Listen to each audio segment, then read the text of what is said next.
Students, accounts ಕಷ್ಟ ಅನ್ನೋರ್ಗೆ easy steps ಒಂದಿಗೆ accounting for partnership firm ಅಲ್ಲಿ ನಾವು ಇಂಟ್ರೆಸ್ಟ್ ಆನ್ ಡ್ರಾಯಿಂಗ್ಸ್ ಕ್ಯಾಲ್ಕುಲೇಟ್ ಮಾಡ್ತಾ ಇದ್ವಿ. ಅದರಲ್ಲಿ ಪ್ರಾಡಕ್ಟ್ ಮೆಥಡ್ ಆಲ್ರೆಡಿ ಕಂಪ್ಲೀಟ್ ಆಗಿದ್ದು, ಇವತ್ತು ನಾವು ಸೆಕೆಂಡ್ ಮೆಥಡ್ ಗೆ ಮೂವ್ ಆಗ್ತಾ ಇದ್ವಿ. ಸ್ಟಾರ್ಟ್ ಮಾಡೋಣ. ಅಕೌಂಟಿಂಗ್ ಫಾರ್ ಪಾರ್ಟ್ನರ್ಶಿಪ್ ಫಾರ್ಮ್ ಅಲ್ಲಿ ನಾವು ಇಂಟ್ರೆಸ್ಟ್ ಆನ್ ಡ್ರಾಯಿಂಗ್ಸ್ ಕ್ಯಾಲ್ಕುಲೇಟ್ ಮಾಡಕ್ಕೆ first method product method complete ಆಗಿದ್ದು, ಇವತ್ತು second method average period method ಅಥವಾ ಶಾರ್ಟ್ಕಟ್ ಮೆಥಡ್ ಅಂತ ಹೇಳಿ ಅದನ್ನ ನಾವು ಕರಿತಾ ಇದೀವಿ. ಸೊ ಈಗ ಶಾರ್ಟ್ಕಟ್ ಮೆಥಡ್ ಅಲ್ಲಿ ಪ್ರಾಬ್ಲಮ್ ಸ್ಟಾರ್ಟ್ ಮಾಡೋದಿಕ್ಕೆ ಫಸ್ಟ್ ನಾವ್ ಏನ್ ಮಾಡ್ಬೇಕು, ಫಾರ್ಮುಲಾಸ್ ನ ಕ್ಲೀನ್ ಆಗಿ ಅರ್ಥ ಮಾಡ್ಬೇಕು. ಅದನ್ನ ಇದು ಅರ್ಥ ಆದ್ಮೇಲೆ ಸೊ ಪ್ರಾಬ್ಲಮ್ಸ್ ನಾನು ಸ್ಟಾರ್ಟ್ ಮಾಡ್ತೀನಿ. ಆವರೇಜ್ ಪೀರಿಯಡ್ ಮೆಥಡ್ ಅಲ್ಲಿ ನಮ್ಗೆ 3 ಕೇಸಸ್ ಬರುತ್ತೆ. ಒಂದು ಬಿಗಿನಿಂಗ್ ಅನ್ನೋ ವರ್ಡ್ ಇದ್ದಾಗ, ಮಿಡಲ್ ಅನ್ನೋ ವರ್ಡ್ ಇದ್ದಾಗ, ಎಂಡ್ ಅನ್ನೋ ವರ್ಡ್ ಇದ್ದಾಗ ಪ್ರಾಬ್ಲಮ್ಸ್ ಬರುತ್ತೆ. ಕ್ವೆಶನ್ ನ ಓದಿ ನೀವು ಐಡೆಂಟಿಫೈ ಮಾಡ್ಬೇಕು. ಬಿಗಿನಿಂಗ್ ಅನ್ನೋ ವರ್ಡ್ ಇದ್ಯಾ, ಮಿಡಲ್ ಅನ್ನೋ ವರ್ಡ್ ಇದ್ಯಾ, ಎಂಡ್ ಅನ್ನೋ ವರ್ಡ್ ಇದ್ಯಾ ಅಂತ ನೀವು ಚೆಕ್ ಮಾಡ್ಬೇಕು. ಬಿಗಿನಿಂಗ್ ಇದ್ರೆ ಈ ಫಾರ್ಮುಲಾ ಹಾಕೋತೀರಾ, ಮಿಡಲ್ ಇದ್ರೆ ಈ ಫಾರ್ಮುಲಾ ಹಾಕೋಬೇಕು, ಎಂಡ್ ಇದ್ರೆ ನೀವು ಈ ಫಾರ್ಮುಲಾನ ಹಾಕೋಬೇಕಾಗುತ್ತೆ. ಫಾರ್ಮುಲಾನ ಎಕ್ಸ್ಪ್ಲೇನ್ ಮಾಡ್ತೀನಿ ನೋಡಿ.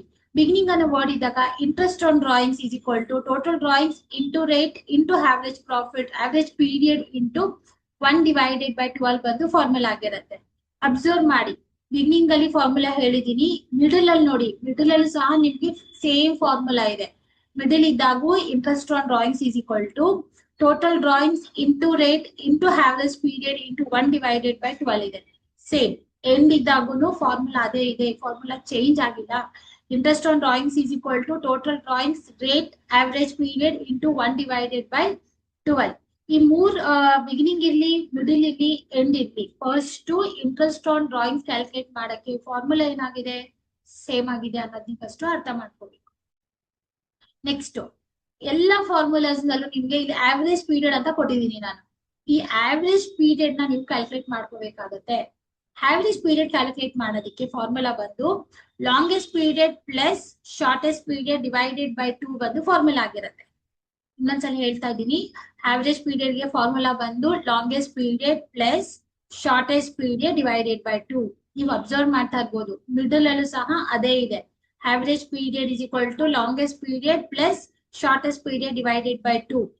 ಎಂಡ್ ಅಲ್ಲೂ ನೋಡಿ, average period is equal to longest period plus shortest period divided by 2 ನೇ ಇದೆ ಫಾರ್ಮುಲಾ. ನಾನು ಇಲ್ಲಿವರೆಗೂ ಹೇಳಿದೆಲ್ಲ constant, there is no changes. ಹಾಗಾದ್ರೆ ಚೇಂಜ್ ಎಲ್ಲಾಗತ್ತೆ ಇವಾಗ ನೋಡಿ. ಬಿಗಿನಿಂಗ್ ಅಂತ ವರ್ಡ್ ಇದ್ದಾಗ ನಾನು ನಿಮ್ಗೆ ಹೇಳ್ಕೊಟ್ಟಿದ್ದೀನಿ ಪ್ರಾಡಕ್ಟ್ ಮೆಥಡ್ ಅಲ್ಲಿ 1/4 ಬಿಗಿನಿಂಗ್ 1 ಅನ್ನೋದು ಬಿಗಿನಿಂಗ್ ಡೇಟ್ ಆಗಿದೆ. ಬಿಗಿನಿಂಗ್ ಡೇಟ್ ಇದ್ದಾಗ 4 ಇಂದಾನೆ ಕೌಂಟಿಂಗ್ ಸ್ಟಾರ್ಟ್ ಆಗುತ್ತೆ. ಹಾಗಾಗಿ ಕಂಪ್ಲೀಟ್ 1 ಇಯರ್ ನಾವು ತಗೊಂಡ್ಲೇಬೇಕು. ಹಾಗಾಗಿ ಲಾಂಗೆಸ್ಟ್ ಪೀರಿಯಡ್ ಬಂದು ನಮ್ಗೆ 12 ಆಗಿರುತ್ತೆ. ಶಾರ್ಟೆಸ್ಟ್ ಪೀರಿಯಡ್ ಬಂದು ನಿಮ್ಗೆ ಇಲ್ಲಿ 1 ಆಗಿರುತ್ತೆ ನಿಮ್ಗೆ. ಸೊ ಡಿವೈಡೆಡ್ ಬೈ 2 ಮಾಡಿದ್ರೆ 13, 12 ಪ್ಲಸ್ 1 ಮಾಡಿದ್ರೆ 13 ಡಿವೈಡೆಡ್ ಬೈ 2 ಬಂದು ಫಾರ್ಮುಲಾ ಆಗಿರುತ್ತೆ. ಈ ಪೋರ್ಷನ್ ಮಾತ್ರ ನೀವು ಅಬ್ಸರ್ವ್ ಮಾಡ್ಬೇಕಾಗತ್ತೆ. ನೆಕ್ಸ್ಟ್ ಮಿಡಲ್ ಇದ್ದಾಗ ಲಾಂಗೆಸ್ಟ್ ಪೀರಿಯಡ್ 11 1/2 ಹೇಗ್ ಬರುತ್ತೆ ಮಿಡಲ್ ಅಂದ್ರೆ, so drawings drawings amount withdraw ಮಾಡ್ತಾ ಇರೋದು ನಾವು ಮಿಡಲ್ ಆಫ್ ಎವ್ರಿ ಮಂತ್ ಅಂತ. ಮಿಡಲ್ ಆಫ್ ಎವ್ರಿ ಮಂತ್ ಅಂದ್ರೆ 1/4 ಅಲ್ಲಿ ನಾವು ಡ್ರಾ ಮಾಡ್ತಾ ಇಲ್ಲ, 15/4 ಅಲ್ಲಿ ನಾವು ಡ್ರಾ ಮಾಡ್ತಾ ಇದೀವಿ. ಅಂದ್ರೆ 1ನೇ ತಾರೀಕು ಡ್ರಾ ಮಾಡೋ ಬದಲು 15ನೇ ತಾರೀಕು ನಾವು ಡ್ರಾ ಮಾಡ್ತಾ ಇದೀವಿ. ಅಂದ್ರೆ 1 ರಿಂದ 15ವರೆಗೂ ನಾವು ವಿತ್ಡ್ರಾ ಮಾಡಿಲ್ಲ. ಹಾಗಾಗಿ ಆ 15 ಡೇಸ್ ನಮ್ಗೆ ಮೈನಸ್ ಆಗುತ್ತೆ. 1 ಇಯರ್ ನಲ್ಲಿ 15 ಡೇಸ್ ಮೈನಸ್ ಆಗೋದ್ರಿಂದ ಇಲ್ಲಿ ಏನಾಗುತ್ತೆ, ನಮ್ಗೆ 11.5 ಮಂತ್ಸ್ ನಾವು ಇಲ್ಲಿ ಕನ್ಸಿಡರ್ ಮಾಡ್ತೀವಿ. ಸೊ ಶಾರ್ಟೆಸ್ಟ್ ಪೀರಿಯಡ್ ಆಫ್ ಹೆಂಗ್ ಬರುತ್ತೆ ಅಂತ ಹೇಳಿದ್ರೆ, ನಾವು ಸ್ಟಾರ್ಟ್ 15 ಡೇಸ್ ಮಾತ್ರ ಕನ್ಸಿಡರ್ ಮಾಡ್ತೀವಿ ಲಾಸ್ಟ್ ಅಲ್ಲೂ ಸಹ. ಯಾಕಂದ್ರೆ ಸ್ಟಾರ್ಟಿಂಗ್ ಅಲ್ಲಿ 15 ಡೇಸ್ ಬಿಟ್ಟಿರ್ತೀವಿ, ಲಾಸ್ಟ್ ಅಲ್ಲಿ 15 ಡೇಸ್ ಏನಾಗುತ್ತೆ ನಾವು ಬಿಡ್ಬೇಕಾಗತ್ತೆ, ಕೌಂಟ್ ತಗೊಳಕ್ ಆಗಲ್ಲ ಅದು. ಹಾಗಾಗಿ ಶಾರ್ಟೆಸ್ಟ್ ಪೀರಿಯಡ್ ಬಂದು ನಮ್ಗೆ ಇಲ್ಲಿ ಆಫ್ ಆಗಿರುತ್ತೆ. ಲಾಂಗೆಸ್ಟ್ ಪೀರಿಯಡ್ ಬಂದು 15 ಡೇಸ್ ಕೌಂಟ್ ಬಿಡೋದ್ರಿಂದ 11.5. ಶಾರ್ಟೆಸ್ಟ್ ಪೀರಿಯಡ್ ನಾವು ಲಾಸ್ಟ್ ಅಲ್ಲಿ 15 ಡೇಸ್ ಬಿಡೋದ್ರಿಂದ ಇಲ್ಲೂ ಸಹ ನಮ್ಗೆ ಏನಾಗುತ್ತೆ, ಶಾರ್ಟೆಸ್ಟ್ ಪೀರಿಯಡ್ ಆಫ್ ಮಂತ್ಸ್ ಮಾತ್ರ ಕನ್ಸಿಡರ್ ಆಗುತ್ತೆ. ನಾವ್ ಇಷ್ಟನ್ನು ಇವಾಗ ಆಡ್ ಮಾಡಿದ್ರೆ ನಮ್ಗೆ 12 ಬರುತ್ತೆ. ಫಾರ್ಮುಲಾ 2 ಇದೆ, 2 ಹಾಕೊಳ್ತೀವಿ. 2 1s are 2 6 are 12. 6/1 ಬರುತ್ತೆ ನಿಮ್ಗೆ average period value when it comes to and middle. End ಇದ್ದಾಗ ಲಾಂಗೆಸ್ಟ್ ಪೀರಿಯಡ್ ಬಂದು 11. ಎಂಡ್ ಆಫ್ ಎವ್ರಿ ಮಂತ್ ಕೊಡ್ತಾರೆ. ನಾನು ಹೇಳಿದೀನಿ, ಎಂಡ್ ಇದ್ರೆ ಆ ಮಂತ್ ನ ಇಗ್ನೋರ್ ಮಾಡ್ಬೇಕು. ಹಾಗಾಗಿ ಆ ಮಂತ್ ಬಿಟ್ಬಿಡ್ತೀವಿ. ಸೊ 12 ಅಲ್ಲಿ 1 ಮಂತ್, 12 ಮಂತ್ಸ್ ಅಲ್ಲಿ 1 ಮಂತ್ ಹೋಯ್ತು. ನಮ್ಗೆ ಉಳಿದಿದೆ ಎಷ್ಟಿನ 11 ಮಂತ್ಸ್ ಉಳಿದಿದೆ. ಹಾಗಾಗಿ 11 ಬರುತ್ತೆ. ಸೊ ಎಂಡ್ ಅಲ್ಲಿ ನಾವು ಮಂತ್ಸ್ ಸೇಮ್ ಅಂತ ನಾವು ಒಂದು ಪ್ರಾಬ್ಲಮ್ ಮಾಡಿದ್ ಪ್ರಾಡಕ್ಟ್ ನಲ್ಲಿ 31st March 25 ಅಂತ ಇರುತ್ತೆ ನಿಮ್ಗೆ. Problem accounting period ends on 31st March ಅಂತಾನೆ ಇರುತ್ತೆ. ಅವಾಗ ಮಂತು ಇಯರ್ ಎಲ್ಲ ಸೇಮ್ ಆದಾಗ ಕೌಂಟೇ ಬರಲ್ಲ ನಮ್ಗೆ. ಹಾಗಾಗಿ ಇದೇನಾಗಿರುತ್ತೆ ನಿಮ್ಗೆ 0 ಆಗಿರುತ್ತೆ. So divided by 2 ಹಾಕೊಂತೀವಿ. 11 + 0 ಹ್ಯಾಡ್ ಮಾಡಿದ್ರೆ 11 ಬರುತ್ತೆ, ಡಿವೈಡೆಡ್ ಬೈ 2.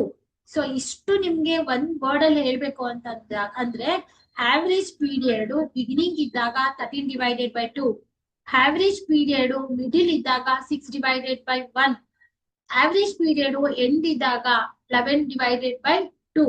ನೀವು ಕೇಳ್ಬೋದು ಮ್ಯಾಮ್ 13/2, 6/1, 11/2 ಎಕ್ಸಾಮ್ ಹಾಲ್ ಅಲ್ಲಿ ಕುತ್ಕೊಂಡಾಗ ಆ ಟೆನ್ಷನ್ಗೆ ಮರ್ತೋಗುತ್ತೆ, ಏನ್ ಮಾಡ್ಬೇಕು. ನಾನ್ ನಿಮ್ಗೊಂದು ಟಿಪ್ಸ್ ಕೊಡ್ತೀನಿ, ಕೇಳಿಸ್ಕೊಳ್ಳಿ. ತುಂಬಾ ಇಂಪಾರ್ಟೆಂಟ್ ಇರುತ್ತೆ ನಿಮ್ಗೆ, ಇದು ಅರ್ಥ ಮಾಡ್ಕೊಳಕ್ ಈಸಿ ನಿಮ್ಗೆ. ಏನದು?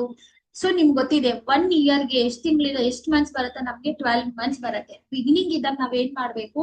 ಬಿಗಿನಿಂಗ್ ಇದ್ದಾಗ ನಾವು +1 ಮಾಡ್ಕೊತೀವಿ. +1 ಮಾಡ್ಕೊಂಡ್ರೆ ನಮ್ಗೆ ಇಲ್ಲಿ 13 ಬರುತ್ತೆ.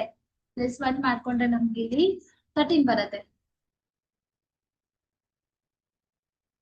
ಇದು ನಿಮ್ಗೆ ಇಂಟ್ ಕೊಡ್ತಾರದ್ ನಾನು. ಸೊ ಯಾವಾಗ ಬಿಗಿನಿಂಗ್ ಅನ್ನೋ ವರ್ಡ್ ಇದ್ದಾಗ 12 + 1 ಮಾಡ್ಕೊಂಡು 13 ಬರುತ್ತೆ. ಫಾರ್ಮುಲಲ್ 2 ಇದೆ, ನೀವು ಹಾಗೆ ಹಾಕೋತೀರಾ. ಎಂಡ್ ಅನ್ನೋ ವರ್ಡ್, ಮಿಡಿಲ್ ಅಂತ ವರ್ಡ್ ಬಂದಾಗ ನಿಮ್ಗೆ ಆಫ್, ಅದು ನಿಮ್ಗೆ 6 ಅಂತ ಕನ್ಸಿಡರ್ ಮಾಡಿ. 6 ಮಂತ್ಸ್ ಅಂತ ತಲೆಯಲ್ಲಿ ಇಟ್ಕೊಳ್ಬೇಕು. 6 ಮಂತ್ಸ್ ಅಂತ ಕನ್ಸಿಡರ್ ಮಾಡಿ. ನಿಮ್ಗೆ ಯಾಕೆ ಇಟ್ಕೊಳಕ್ಕೆ ನಾನು ಶಾರ್ಟ್ ಕಟ್ ಹೇಳ್ಕೊಡ್ತಾರ ನಿಮ್ಗೆ. 6 ಮಂತ್ಸ್ ಇರುತ್ತೆ. ಎಂಡ್ ಅನ್ನೋ ವರ್ಡ್ ಇದ್ದಾಗ ನೀವು, ನಾನು ಈಗ ತಾನೇ ಹೇಳ್ದೆ 1 ಇಯರ್ಗೆ 12 ಮಂತ್ಸ್ ಇದೆ.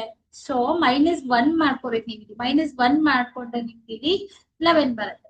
ನಿಮ್ಗೆ ಎಕ್ಸಾಮ್ ಅಲ್ಲಿ ಕುತ್ಕೊಂಡಾಗ ಬಿಗಿನಿಂಗ್ +1 ಎಂಡ್ -1 ಅನ್ನೋದು ಒಂದ್ ತಲೆನಲ್ಲಿ ಇದ್ರೆ ಆರಾಮಾಗಿ ಫಾರ್ಮುಲಾಸ್ ಯಾವತ್ತೂ ನಿಮ್ಗೆ ಕನ್ಫ್ಯೂಷನ್ ಆಗೋದಿಲ್ಲ ನಿಮ್ಗೆ. ಇನ್ನೊಂದ್ಸಲ ಹೇಳ್ತಾ ಇದ್ದೀನಿ, ಬಿಗಿನಿಂಗ್ ಇದ್ದಾಗ ನೀವು 1 ಇಯರ್ಗೆ 12 ಮಂತ್ಸ್ ಕಾಮನ್ ಆಗಿ ಗೊತ್ತಿದೆ ಎಲ್ಲರಿಗೂ, ಅದ್ರಲ್ಲಿ ಏನು ಚೇಂಜಸ್ ಇರಲ್ಲ. +1 ಅನ್ನೋ ತಲೆಯಲ್ಲಿ ಇಟ್ಕೊಳ್ಬೋದಲ್ವಾ? ಇಲ್ಲಿ ನಾನು ಏನು ಎಕ್ಸ್ಟ್ರಾ ಕೊಟ್ಟಿಲ್ಲ, ಇಲ್ಲಿ +1 ಕೊಟ್ಟಿದ್ದೀನಿ, ಇಲ್ಲಿ -1 ಕೊಟ್ಟಿದ್ದೀನಿ. +1 ಇದ್ದಾಗ 13 ಡಿವೈಡೆಡ್ ಬೈ 2, ಮೈನಸ್ ಇದ್ದಾಗ 11 ಡಿವೈಡೆಡ್ ಬೈ 2 ಅನ್ನೋದು ಒಂದು ಗ್ಯಾಪ್ನ ಇಟ್ಕೊಂಡ್ರೆ ತುಂಬಾ ಈಸಿಯಾಗಿ ಫಾರ್ಮುಲಾ ನಿಮ್ ತಲೆನಲ್ಲಿ ಇಟ್ಕೋಬಹುದು. ಇಲ್ಲಿ ನೀವು 6 ಅನ್ನ ತಲೆಯಲ್ಲಿ ಇಟ್ಕೊಳ್ಬೇಕಾಗುತ್ತೆ. ಆಫ್ ಇಯರ್ 6 ಮಿಡಲ್ ಅಂತ ಹೇಳಿದ್ರೆ ಆಫ್ ಇಯರ್ ಅಂತ ತಲೆಯಲ್ಲಿ ಇಟ್ಕೊಳ್ಳಿ. 6 ಮಂತ್ಸ್ ಅಂತ ಹೇಳಿ ಕನ್ಸಿಡರ್ ಆಗುತ್ತೆ. ನಿಮ್ಗೆ ಆವರೇಜ್ ಪೀರಿಯಡ್ ಬಂದು 6 ಇರುತ್ತೆ ನಿಮ್ಗೆ. ಸೊ ಫಾರ್ಮುಲಾಸ್ ನೀಟಾಗಿ ನಿಮ್ಗೆ ಅರ್ಥ ಆಗಿದೆ ಅಂತ ಅನ್ಕೊಳ್ತೀನಿ ನಾನು. ಈಗ ಬಿಗಿನಿಂಗ್ ಅಲ್ಲಿ ಒಂದ್ ಪ್ರಾಬ್ಲಮ್ ಸಾಲ್ವ್ ಮಾಡ್ತೀನಿ, ಮಿಡಲ್ ಅಲ್ಲಿ ಒಂದ್ ಪ್ರಾಬ್ಲಮ್ ಸಾಲ್ವ್ ಮಾಡ್ತೀನಿ, ಎಂಡ್ ಅಲ್ಲಿ ಒಂದ್ ಸಾಲ್ವ್ ಮಾಡ್ತೀನಿ. ಈಗ ಬಿಗಿನಿಂಗ್ ಅಲ್ಲಿ ನಾವೀಗ ಪ್ರಾಬ್ಲಮ್ ನ ಸಾಲ್ವ್ ಮಾಡೋಣ. ಈಗ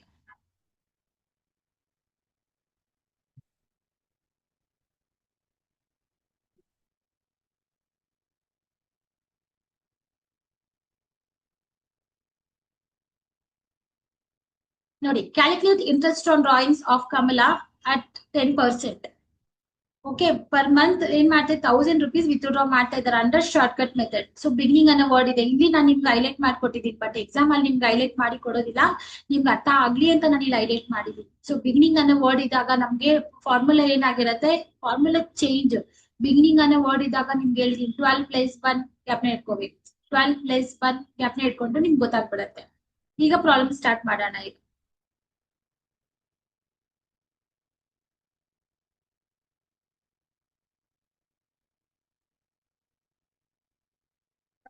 ಟೋಟಲ್ ಡ್ರಾಯಿಂಗ್ಸ್ ಅಮೌಂಟ್ ನಿಮ್ಗೆ ಕ್ವಶನ್ ಅಲ್ಲಿ ಕೊಟ್ಟಿದ್ದಾರೆ. ನಿಮ್ಗೆ ಡ್ರಾಯಿಂಗ್ಸ್ ಅಮೌಂಟ್ ಬಂದು 1000 rupees ಅಂತ ಕೊಟ್ಟಿದ್ದಾರೆ.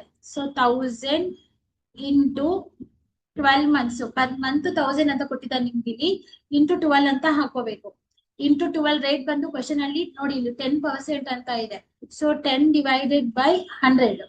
ಸೊ ಇಂಟು ಆವರೇಜ್ ಪೀರಿಯಡ್ ಬಂದು 13 ಡಿವೈಡೆಡ್ ಬೈ 12 ಇದೆ. 13 ಡಿವೈಡೆಡ್ ಬೈ 2 ಇದೆ.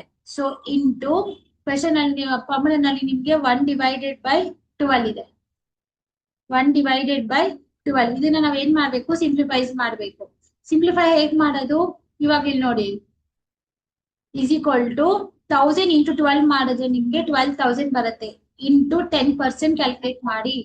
10% into 13 divided by 2 into 1 divided by 12. ಇಷ್ಟು ಸ್ಟೆಪ್ಸ್ ನೀವು ಫಾಲೋ ಮಾಡ್ಲೇಬೇಕು. ಇದಿಷ್ಟು ನೀವು ಸಿಂಪ್ಲಿಫೈ ಮಾಡಿದ್ರೆ ನಿಮ್ಗೆ ಫೈನಲ್ ಆನ್ಸರ್ ಬರುತ್ತೆ. ಕ್ಯಾಲ್ಕುಲೇಟ್ ಮಾಡಿ. ನಾನು ಆನ್ಸರ್ ಹಾಕೋಷ್ಟೊತ್ತಿಗೆ ನೀವು ಕ್ಯಾಲ್ಕುಲೇಟ್ ಮಾಡಿರ್ಬೇಕು ಏನ್ ಬರುತ್ತೆ ಅಲ್ಲಿ ಆನ್ಸರ್ ಅಂತ ಹೇಳ್ಬಿಟ್ಟು. Interest on drawings of Kamala Kamala is equal to rupees 650 rupees ಬರುತ್ತೆ ನಿಮ್ಗೆ ಫೈನಲ್ ಆನ್ಸರ್ ನೀವು ಇದನ್ನ ಕ್ಯಾಲ್ಕುಲೇಟ್ ಮಾಡಿದ್ರೆ. ಸೊ ಬಿಗಿನಿಂಗ್ ಅನ್ನೋ ವರ್ಡ್ ಇದ್ದಾಗ ಪ್ರಾಬ್ಲಮ್ ಹೇಗೆ ಕ್ಯಾಲ್ಕುಲೇಟ್ ಮಾಡ್ಬೇಕು ಅಂತ ನಾನು ನಿಮ್ಗೆ ಇವಾಗ ಹೇಳ್ಕೊಟ್ಟಿದ್ದೀನಿ. Simple steps. ಬಿಗಿನಿಂಗ್ ಅನ್ನೋ ವರ್ಡ್ ಇದ್ದಾಗ 12 ಪ್ಲಸ್ 1 ತಲೆಯಲ್ಲಿ ಇಟ್ಕೊಂಡ್ರೆ ಫಾರ್ಮುಲಾ ಕ್ಲೀನ್ ಆಗಿ ನಿಮ್ಗೆ ಏನಾಗುತ್ತೆ ವಿತೌಟ್ ಡೌಟ್ ಏನು ಇಲ್ದಿರೋ ಪ್ರಾಬ್ಲಮ್ ನೀವು ಇಲ್ಲಿ ಸಾಲ್ವ್ ಮಾಡ್ಬೋದು. ಮಿಡಲ್ ಅನ್ನೋ ವರ್ಡ್ ಇದ್ದಾಗ ಪ್ರಾಬ್ಲಮ್ ಹೇಗ್ ಮಾಡ್ಬೇಕು ಅಂತ ನಾನು ನಿಮ್ಗೆ ಈಗ ಹೇಳ್ಕೊಡ್ತಾ ಇದ್ದೀನಿ. Calculate interest on drawings of mister Sunil. Interest on drawings rate ಬಂದು ನಿಮ್ಗೆ 10% ಇದೆ. ಅವ್ರು ಏನ್ ಮಾಡ್ತಿದ್ದಾರೆ, ರೆಗ್ಯುಲರ್ ಆಗಿ 1000 rupees ಡ್ರಾ ಮಾಡ್ತಾ ಇದ್ದಾರೆ ಅಂಡರ್ ಶಾರ್ಟ್ಕಟ್ ಮೆಥಡ್ ಅಲ್ಲಿ. ಮಿಡಲ್ ಅನ್ನೋ ವರ್ಡ್ ಇದೆ, ಮಿಡಲ್ ಆಫ್ ಈಚ್ ಮಂತ್ ಅಂತ ಇದೆ. ಮಿಡಲ್ ಅಂತ ಹೇಳಿದ್ರೆ ನಿಮ್ಗೆ 6 ಅನ್ನೋ ಗ್ಯಾಪ್ ನ ಇಟ್ಕೊಳ್ಳಿ ಅಂತ ನಾನು ನಿಮ್ಗೆ ಹೇಳಿದ್ದೆ. ನಿಮ್ಗೆ ಈಗ ಪ್ರಾಬ್ಲಮ್ ಹೆಂಗ್ ಸಾಲ್ವ್ ಮಾಡೋದು ಅಂತ ನಾನು ನಿಮ್ಗೆ ಹೇಳ್ಕೊಡ್ತಾ ಇದ್ದೀನಿ. Is equal to total drawings amount ಏನಿದೆ ನಮ್ಗೆ ಇಲ್ಲಿ 1000 rupees ಇದೆ. 1000 into 12 months into 12 months rate ಬಂದು ಕ್ವಶನ್ ಅಲ್ಲಿ 10% ಕೊಟ್ಟಿದ್ದಾರೆ. 10 divided by 100 into average period ಬಂದು 6 ಇದೆ. ನಾನು ತೋರಿಸಿದೆ ನಿಮ್ಗೆ 6 divided by 1 ಅಂತ ಫಾರ್ಮುಲಾ ಕೊಟ್ಟಿದ್ದೀವಿ, ಅದನ್ನ ಹಾಕೊಂಡ್ರು ಸೇಮ್ ಆನ್ಸರೇ ಬರುತ್ತೆ. ಇಂಟು 1 divided by 12 ಬರೀ 6 ಹಾಕೊಂಡ್ರು ಬರುತ್ತೆ, ನಿಮ್ಗೆ ಆನ್ಸರ್ ಬರೋದಿಲ್ಲ ಅಂತಿಲ್ಲ. 6 divided by 1 ಹಾಕೊಂಡ್ರು ಸೇಮ್ ಆನ್ಸರೇ ಬರುತ್ತೆ ನಿಮ್ಗೆ.